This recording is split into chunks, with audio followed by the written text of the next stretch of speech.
दोस्तों, माने तो भाई बहन का जो रिश्ता होता है बड़ा ही एक पवित्र रिश्ता माना जाता है। लेकिन अगर क्या हो जब भाई अपने इस रिश्ते को भूल करके कुछ ऊल जरूल हरकत कर बैठे।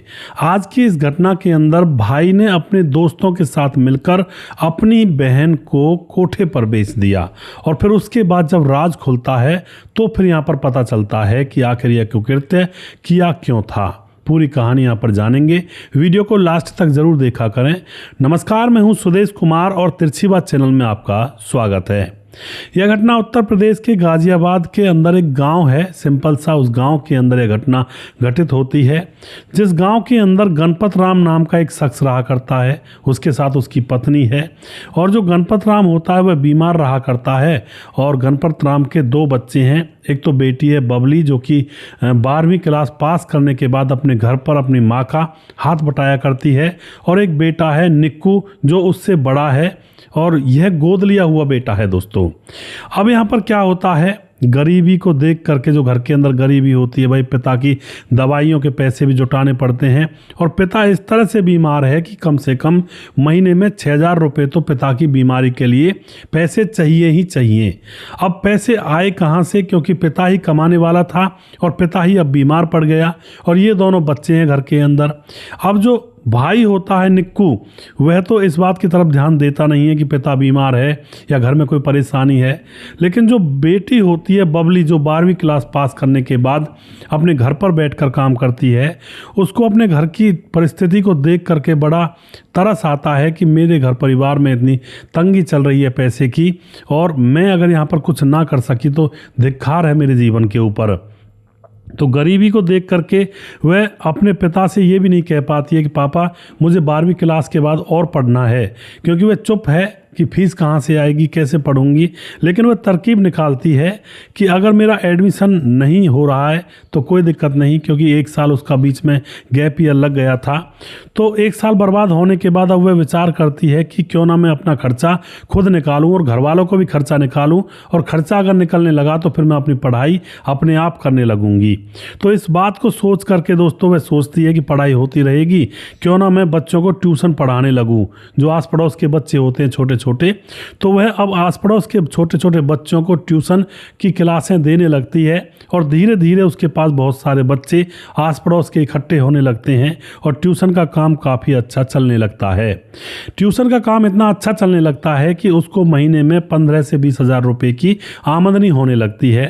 अब 15-20 हज़ार रुपये से इनका काम तो चल जाता था, लेकिन अभी भी तंगी रहती थी घर के अंदर, क्योंकि 6,000 तो सीधे सीधे इसके पिता की बीमारी में चले जाया करते थे और बाकी के पैसों से अपना घर का खर्चा होता है और इस लड़की की खुद की फीस भी होती है और ये एडमिशन ले लेती है और आगे पढ़ाई लिखाई चालू कर देती है। यानी कि कुल मिलाकर ये कम हो रहे थे, कमाई तो हो रही थी लेकिन कम पड़ रहे थे। पर अब ऐसे ही लड़की अपनी कोशिश कर रही थी कि और ज़्यादा बच्चे बढ़ जाएं तो ज़्यादा पेमेंट बनेगी महीने की। उधर जो इसका भाई था जिसका नाम था नीकू, वह 2 नंबर से पैसा कमाना चाहता था। वह चाहता था घर के अंदर काफ़ी पैसे आ जाएंगे तो हम खुश हो जाएंगे, पर वह शराब पिया करता और जुआ खेला करता था। अब ऐसे लोगों के वही सपने होते हैं कि भाई जुआ खेलने से रातों रात हम अमीर बन जाएं, लेकिन ऐसा होता नहीं है और जुए के चक्कर में तभी लोग अपनी ज़िंदगियाँ बर्बाद कर देते हैं। जुआ और शराब वह खेला करता था और उसके 2 दोस्त थे, एक संजू और एक अमर। इन 2 दोस्तों के साथ यह रहा करता था। एक दिन की बात है, यह तीनों लोग बैठ करके नदी के किनारे घास के ग्राउंड में शराब पी रहे थे और वहाँ पर बातचीत चलती है। जो अमर होता है, जो निकू होता है, वह अपने दोनों दोस्तों से बात कर रहा था कि यार मुझे अमीर बनना है, कैसे भी करके मुझे पैसे कमाने हैं, किस तरह से कम सकते हैं। तो इसके जो दोनों दोस्त होते हैं संजू और अमर, अब ये बताते हैं कि यार पैसे कमाने का एक तरीका तो है। निक्कू पूछता है क्या तरीका है।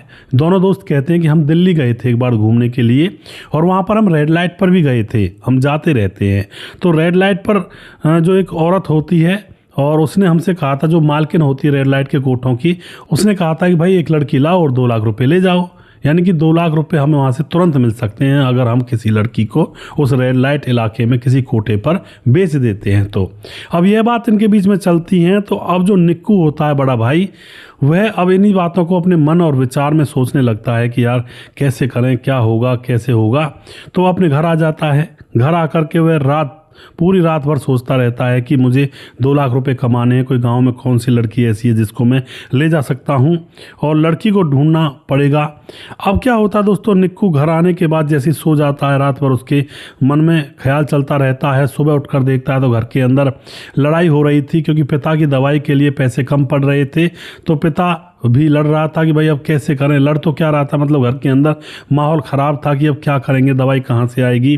क्योंकि दोस्तों यहाँ पर अभी फीस नहीं आई थी उस लड़की की, ट्यूशन वाले बच्चों की पूरी तरह से, तो दवाई आ नहीं रही थी टाइम पर। तो इस बात को लेकर के घर में थोड़ा सा कलेश हो रहा था। माँ बाप कह रहे थे कि बेटी उन बच्चों से पैसे मांगती क्यों नहीं है तू।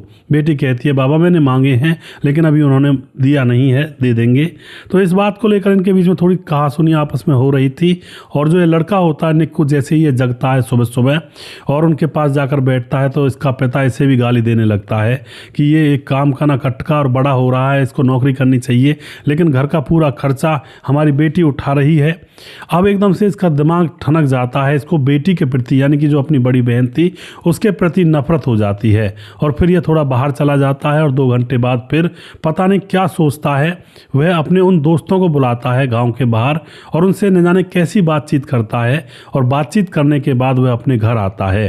घर आकर के वह अपने बहन से कहता है कि बहन तुझे अगर नौकरी मिल जाए दिल्ली के अंदर अच्छी खासी 30-40 हज़ार रुपए की तो बढ़िया रहेगा ना। अब जो बहन थी वह तो खुश हो जाती है, भाई नौकरी मिल जाएगी तो घर परिवार अच्छे से चलेगा। वह खुश हो जाती है कि भैया नौकरी है तो मुझे वहाँ पर लगा दो। अब ये लड़का कहता है निक्कू कि मेरे 2 दोस्त हैं और वो वहाँ तुम्हें लगा देंगे, उनके साथ तुम चले जाना, गाँव के ही हैं दोनों लड़के। तो लड़की खुश हो जाती है कि भाई भाई के दोस्त हैं तो भाई हैं। अब यहाँ पर माँ बाप को भी बताई जाती है बात। पिता तो ये मना कर रहा था कि नहीं बेटी अच्छा नहीं रहेगा, वहाँ पर अकेली कैसे रहेगी, तू रोज़ रोज़ तो आया नहीं जाएगा, और नहीं रहने दो, हम तो ऐसे ही जी लेंगे, तंगी में ही रह लेंगे। लेकिन बेटी अब जिद पड़ती है पापा मैं आ जाया करूँगी, हफ्ते में 1 बार आ जाया करूँगी, लेकिन पैसे तो अच्छे मिल रहे हैं ना वहाँ पर, और मुझे वहाँ पर जाने दो। अब तो माँ बाप को बेटी मना लेती है। और उसके बाद जो भाई होता है निक्कू अपने उन दोनों दोस्तों को घर पर बुलाता है और वो भी आकर के कहते हैं कि अंकल जी आपकी लड़की के लिए बहुत अच्छी नौकरी है, आप इनको भेज दीजिए एक बार। और उसके बाद दोस्तों यहाँ पर क्या होता है, अब जो यह निक्कू के 2 दोस्त होते हैं और निक्कू तैयार होते हैं और अपनी बहन जिसका नाम होता है बबली उसको भी तैयार करते हैं और उसके बाद उसको ले जाते हैं रेलवे स्टेशन तक। और रेलवे स्टेशन पर ले जाने के बाद जो निक्कू बड़ा भाई होता है वहाँ तक छोड़ने के लिए जाता है। और वहाँ पर जाने के बाद जो दोनों दोस्त थे वह इस निक्कू को 2 लाख रुपए चुपचाप दे देते हैं और जो निक्कू होता है बड़ा भाई वह वापस आ जाता है और लड़की को अपनी बहन को उनके साथ भेज देता है। अब तो उसकी बहन जो बबली होती है वह अपने भाई के दोस्तों के साथ दिल्ली पहुंच जाती है। वहां जाकर पहले तो इधर उधर घूमते हैं और जैसे शाम होती है तो एक होटल में कमरा बुक कर दिया जाता है। कमरा बुक होने के बाद जो लड़की होती है उसको उसमें ठहराया जाता है।